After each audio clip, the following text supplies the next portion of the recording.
Kemudian berikutnya kita masuk ke surat Al-Ahzab ayat 23. Ini sudah sering kita mendapatkan kejelasan dari guru-guru kita ya, tentang ayat ini. Minal mu'minina rijalun shadaqu ma ahadullah alaihi faminhum man qada nahbahu wa minhum man yantadhir wa ma badalu tabdila.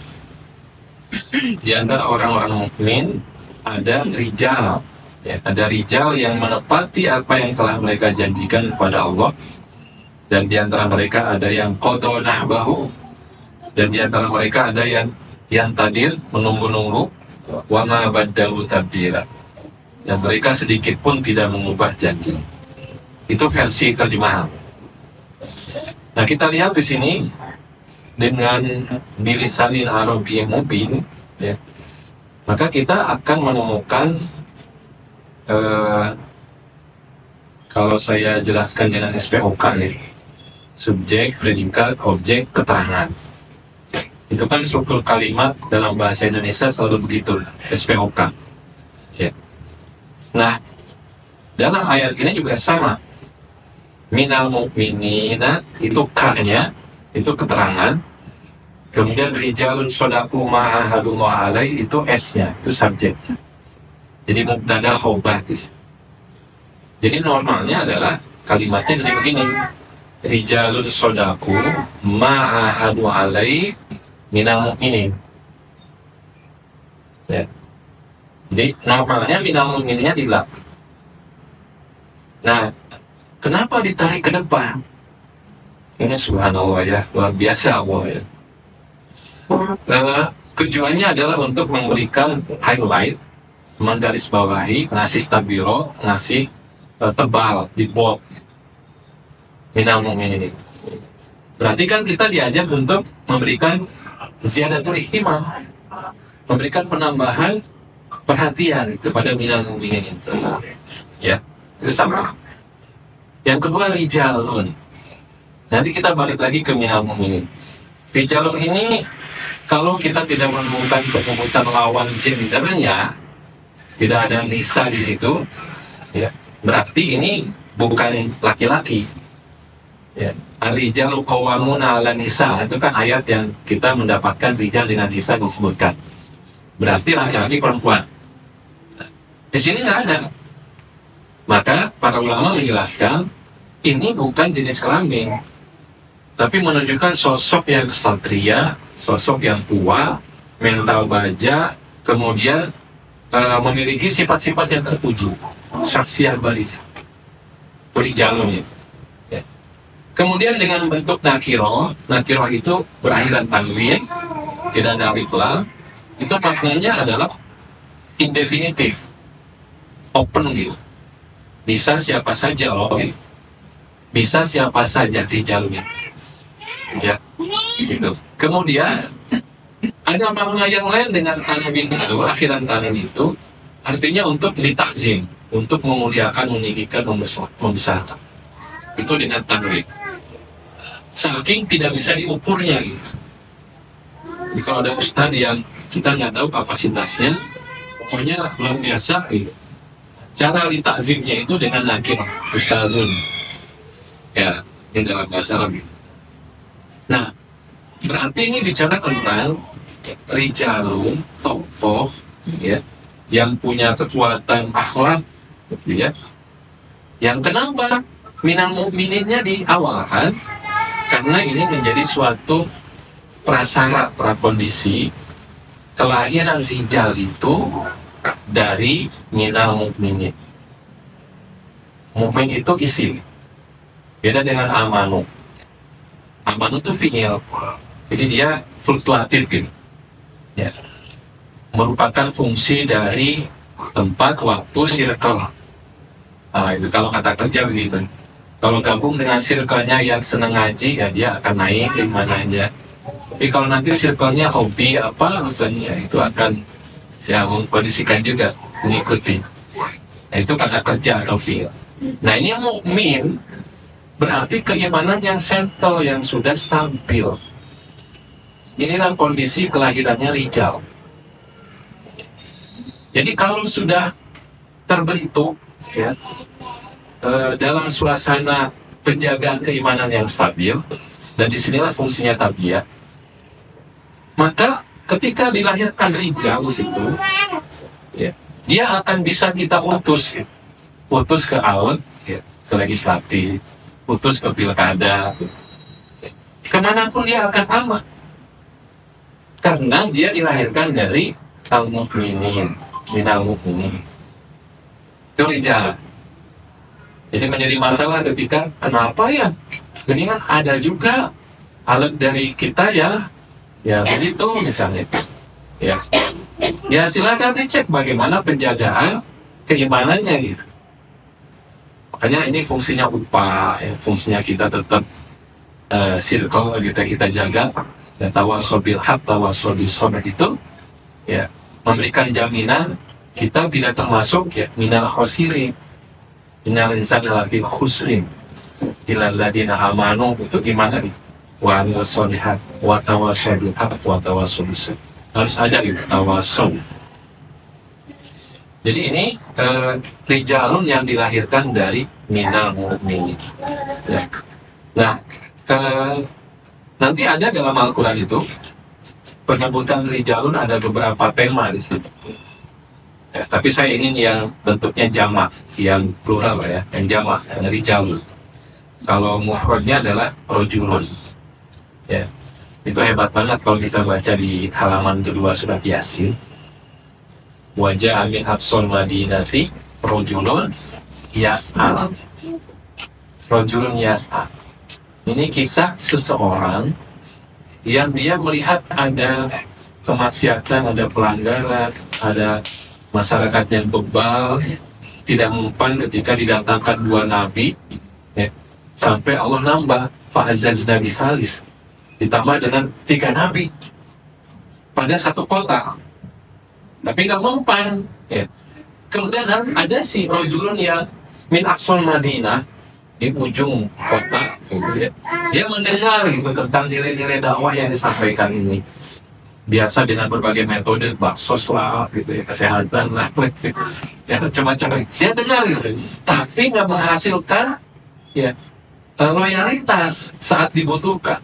Ada rojulun min aqsal Madinah di ujung itu mendengar, karunyanya eta aktivis-aktivisnya gitu. Sedih gitu ya, karunya itu jadi yang jadi eksternal gitu. Di kabupaten ini mah ya, saya nggak tahu di kota itu. Ya, ternyata si rojulun ini dengan tergopoh-gopoh, yas'a, bukan masyayamsi, ya, jalan cepat, yas'a, segera. Berarti orang ini punya kepedulian. Orang ini tidak berhitung siapa gue gitu. 3 nabi aja nggak mempan. Kemudian apa yang bisa saya lakukan? Ya, saya bukan siapa-siapa. Ya. Nah itu kan disebut dengan rojulun dengan nakiroh itu.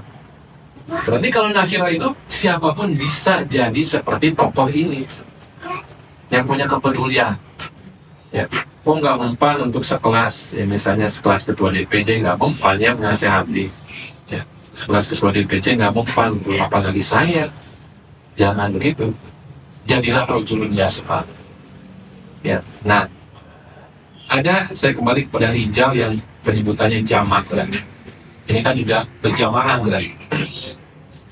Ada tiga topik atau 3 ayat yang bicara tentang rijal. Ya. Yang pertama tadi di surat Al-Ahzab itu rijal dalam konteksnya jihad. Ya.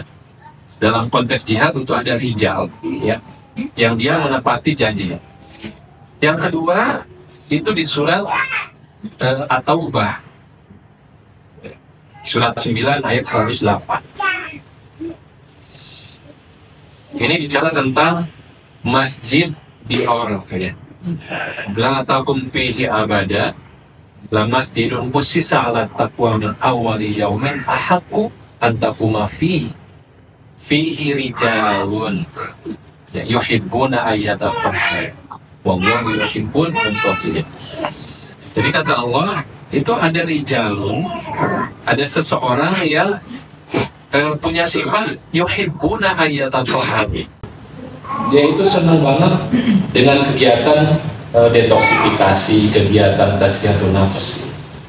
Dan yang paling utama adalah sholat. Paling utama tempatnya adalah masjid.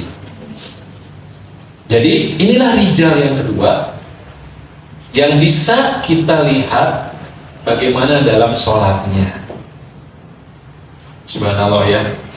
Ternyata bukan main-main bagi para pejuang. Sholat itu tidak hanya inna sholata tanha anil fahsya'i wal munkar, tapi sholat itu adalah sebuah sarana tarbiyah untuk menghasilkan rijal.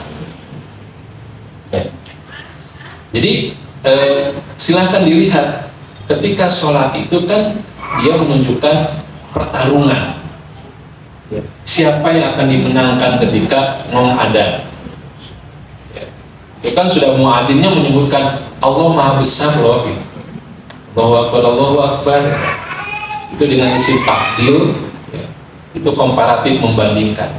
Bukan Allah yang paling besar, Allah lebih besar. Allahu Akbar itu Allah lebih besar. Kalau paling besar itu dengan ada alif lam, Allahu Al-Akbar, itu paling besar. Tapi kalau akbar itu berarti Allah lebih besar. Berarti kita harus memperbandingkan dengan apa? Dengan aktivitas yang sedang kita lakukan. Allah harus kita menangkan. Itu rijal. Ya. Sholat di awal waktu, itu rijal. Berarti memenangkan Allah dalam semua agenda yang dilakukan. Ya, semoga kita bisa kembali lagi pertemuan sepenting apapun. Ya, ketika sholat sudah berkumandang ya kita stop dulu lah. Ya. Kalau lewat jalur tadi Pak Aziz Nabi Salis itu nggak mempan. Jangan tagih misalnya, Ustaz yang harus menyampaikan ke struktur. Ya, kalau ada rapat-rapat nanti sholat jeda dulu. Ya, saya mah apa sih gitu. Ada yang tadi seperti itu sih ada yang bicara gitu, Ustaz harusnya itu menyampaikan ke struktur tugas Ustaz gitu. Sudah Bu, tapi nggak mempan. Jadilah ibu sebagai rijalun yas'a, ya, buat gerakan-gerakan gitu. Ya udah, izin dulu. Itu kan nanti panitia juga kalau setengahnya ya minta izin sholat ya pasti mau nggak mau ya Allah yang dimenangkan ya. Karena disinilah rijal dihasilkan. Subhanallah, dulu kita mutabah tentang sholat itu kan bukan bersifat administratif ya. Kita ngerasa dibimbing gitu, ya diperhatikan gitu. Dengan ada mutabah sholat itu, sholat wajibnya bagaimana, gitu. Sholat tahajudnya bagaimana. Itulah produksi rijal saat itu luar biasa. Ya. Nah ini dalam sholat ya. Kemudian yang ketiga di surat An-Nur ayat 37 ya. Surat An-Nur ayat 37 atau sebelumnya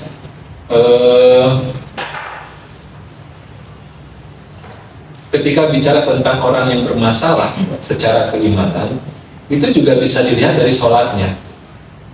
Dilihat dari sholatnya. Wala ya'tuna sholata illa wa hum kusala. Ya. Orang munafik itu jangankan aqoma yuqimu, ya'tuna sholat, mendatangi sholat, bukan mendirikan sholat. Mendatangi sholatnya saja sudah hoream, ya, kusala, malas gitu. Aduh, kumaha sih karek kena tepan tadi tanya ini atas mengadan deh. Nah itu kusala. Hati-hati dengan sikap begitu. Ya, tapi kalau yang rijal itu ya sangat-sangat yuhibbuna ayyatatahharu.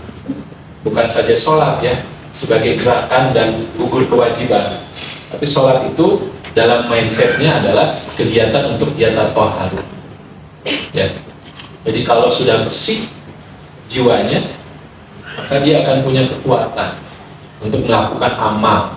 Yang amal soleh seberat apapun, itu kalau jiwanya bersih, hatinya bersih, dia akan kuat. Yang ketiga di surat An-Nur ayat 37. Rijalun la tulhihim tijaratun wala bay'un an dzikrillah wa iqamis shalah wa ita'iz zakat. Yakhafuna yawman tataqallabu fihi al-qulub wal absar. Jadi rijal itu adalah orang-orang yang la tulhihim, yang tidak dilalaikan oleh tijarah, ya, perniagaan, wala bai'un, dan cuan. Ya, saya ingin menerjemahkan bai itu cuan. Ya. Kenapa? Karena bai itu bayangkan ini kasir, ya, ini kasir itu sudah ngantri ke belakang konsumen, itu bai. Anu order teh kok ya, jadi cuan gitu, itu baik ya. Ya. Dan biasanya ujiannya menjelang-jelang, ya, ada kewajiban sholat, wah itu rame, ya, itu rame. Dan ada seorang Yahudi yang dia bertransaksi dengan seorang Muslim, sengaja dia order, ya, pesanan itu di hari Jumat, dan jumlahnya banyak, tidak main-main. Bersyukur ini seorang muslimnya, ya, taat dan keimanannya kuat, ditolak. Bro, ini gede loh ordernya, nggak apa-apa, silahkan aja, ya, lu order ke yang lain. Walau alam apakah masuk Islam atau tidak si Yahudinya ini, ya, saya nggak tahu ceritanya, tapi sampai begitu ujiannya itu, ya. Nah ini memang orang yang kuat gitu, ya. Kalau kita kaitkan dengan Al-Isra tadi, itu kan tentang maliyah, ya. Ya. Kemampuan untuk menjaga amanah maliyah. Ini juga sama, ya. Rijal itu ketika berdagang, di situ ada cuan, ada bisnis di situ yang menghasilkan uang, di situ ujiannya.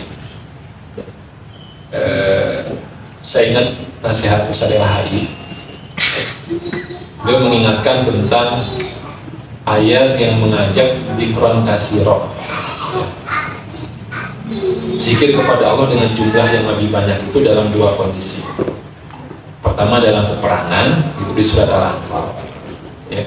Yang kedua dalam urusan bisnis, dzikron katsira itu di akhir surat Al-Jumu'ah, ya. Akhir surat Al-Jumu'ah itu ada dzikron katsira, wadhkurullaha katsira, ya, wadhkurullaha katsira. Jadi betapa guncangan ujian melalaikannya itu sangat besar, ya. Mungkin ini juga jadi ajakan kita berbisnis lah gitu. Ini kan jadi muasofat, ya, muasofat, ya. Sudah nyiapin dagangan dari sebelum subuh, ya, sampai nanti pagi, ya, 2 klien, ya. Hari Senin ternyata nggak heneng, ya, nggak ada yang beli, waktu berguncang. Nah itu rijal yang dia tidak dilalaikan oleh urusan bisnis, ya. Artinya kalau kita simpulkan ini ada tiga kondisi yang akan menghasilkan, atau kita bisa lihat sosok rijal seseorang itu. Pertama dalam urusan sholat, kedua dalam urusan bisnis atau maliyah, dan ketiga jihad. Ya, ini tiga. Kita kembali ke surat Al-Ahzab ayat 23. Qadha nahbahu.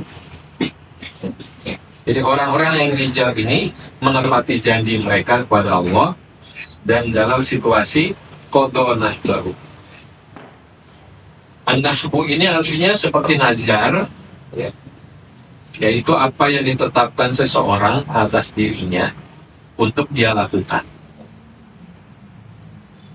Jadi qadha nahbahu dalam konteks perjuangan berarti dia itu berjanji, ya, untuk terus-menerus ikut dalam perjuangan sampai nanti mendapatkan syahid atau diberikan kemenangan.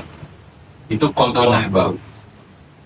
Maka dari itu ada suatu contoh dalam sejarah perjuangan para sahabat, yaitu seorang yang bernama Anas bin An-Nadhr, bukan Anas bin Malik, Anas bin An-Nadhr radhiyallahu anhu.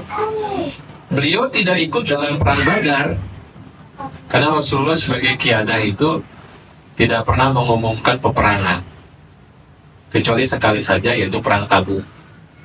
Ya, artinya ini juga salah satu upaya gitu. Nah, tidak sih gitu, kita sedang melakukan persiapan nih. Kalau dia sensitif dan ulaika humul mu'minuna haqqo, keimanannya benar, kata dia akan langsung gitu sensitif mengetahui Oh lagi sibuk apa sekarang? Oh iya, saya mau bantuin, saya mau ikutan. Nah, Anas ini nggak ikutan dalam perang Badar. Maka Anas sangat menyesal sampai akhirnya berkata gitu, ya, demi Allah, wallahi, kalau Allah melibatkan aku bersama Rasulullah SAW dalam peperangan yang akan datang, maka Allah akan melihat apa yang akan saya lakukan. Jadi itu kodohnya itu begitu, mengkodok ketinggalan dari perang Badarnya itu sampai begitu, berjanji begitu, kodoh nahbah. Maka sampailah di perang Uhud, Anas ini ikutan menepati janjinya itu. Kemudian juga memperlihatkan bagaimana yang disebutkan dalam janjinya itu, Allah akan melihat apa yang saya lakukan. Maka Anas menemui syahidnya, nanti syahid, dengan 80 tusukan. Ya. Tusukan ini tidak hanya ke badan, sampai ke wajah. Sehingga sulit dikenali. Ya. Sulit dikenali. Ya. Sampai akhirnya ada saudara perempuannya melihat jarinya itu, ya mungkin ada tanda lahir yang kecil gitu, ya, yang dia kenali, ya, dari tangannya dan jarinya. Saking kodonah bahunya itu seperti itu. Ya. Jadi kan momen-momen perjuangan itu banyak. Nah, sosok Rijal itu bisa dilihat bagaimana ketika ketinggalannya itu, bagaimana sifatnya gitu. Alhamdulillah bentrok sarang acara naon. Alhamdulillah bentrok sarang jadwal naon ya. Saya maksudnya saya juga begitu. Karena ini sesuatu yang dihindari. Perjuangan itu sesuatu yang dihindari. Jadi infiru nafaroh itu sesuatu yang dihindari. Ya. Sesuatu yang dijauhi. Baik, nah, jadi ini kodonah bahu ya. Nah kemudian ayatnya diakhiri dengan wama badalu tabdila. Wama badalu tabdila. Memang kalau terjemahan itu ya mereka tidak mengubah janjinya sedikit pun. Tapi kita perlu tahu ya, ketika ada kalimat negasi, kalimat sanggahan, ya, itu dalam bahasa Arab banyak cara untuk menegasikan suatu ungkapan. Ya. Ada yang menggunakan la, ada yang menggunakan laisan, ada yang menggunakan ma. Nah, ketika yang dipakai itu la, ya, menyangka dengan la, itu kasih taruhnya itu mangga bu dicanakkan kaluan halantas ya mangga dicanakkan kasih lagi nggak nyaman gitu terus saya tahu dia terus jadi kalau itu tujuannya hanya ngasih informasi gitu. Misalnya saya ngasih tahu bahwa saya nggak pergi, maka ungkapannya la adhab, la adhab, saya nggak pergi. Itu dengan la, hanya ngasih tahu aja, ngasih informasi. Tapi dengan kalimat negasi, itu dengan la. Tapi kalau dengan ma, maka situasi yang ingin ditunjukkan dengan ma itu adalah di situ ada pertarungan, ada perdebatan. Ada pengoreksian dari suatu persepsi yang salah. Itu dengan ma. Rasulullah SAW ketika diminta baca ikro oleh malaikat Jibril, itu kan menyanggah. Ya, sanggahannya itu ma ana biqori, dengan ma. Saya itu nggak bisa baca. Ya, kamu jangan juga saya bisa baca. Saya nabi tapi saya nggak bisa baca. Ma ana biqori. Ada perdebatan, ada pertarungan. Sesuatu yang nggak mudah. Maka di sini wa ma badalu tabdila. Ini orang-orang yang rijal itu mengalami situasi untuk komitmen dengan al-adillah itu. Ada pertarungan. Pertarungan internalnya ataupun dari eksternal, rayuan-rayuan. Udahlah, truk kan sudah dijual sekian lama, ya, tapi nggak dicalonkan. Ya udah kesini aja. Nah itu rayuan untuk komitmen dengan al-ahdunya dari eksternal, dari internal juga, Pak. Jadi dengan rumah itu bayangkan di situ nggak mudah. Ada pertarungan untuk menjaga komitmen itu. Ya. Kemudian badalu ini adalah jenis kata yang bertasydid, ya. Itu mengandung makna tindakannya tidak hanya sekali, tapi berkali-kali. Anzala menurunkan sekaligus anzala, tidak ada tasydid, sekaligus. Inna anzalnahu fi lailatul qadri. Jadi Al-Quran diturunkan sekaligus itu pada malam Al-Qadar, sekaligus 30 juz. Tapi berhenti di langit dunia. Ya. Kemudian diturunkan, dicicil, inna nahnu nazzalna dzikra. Nazzalna yang dipakai berarti berturut-turut, berulang-ulang hukumnya.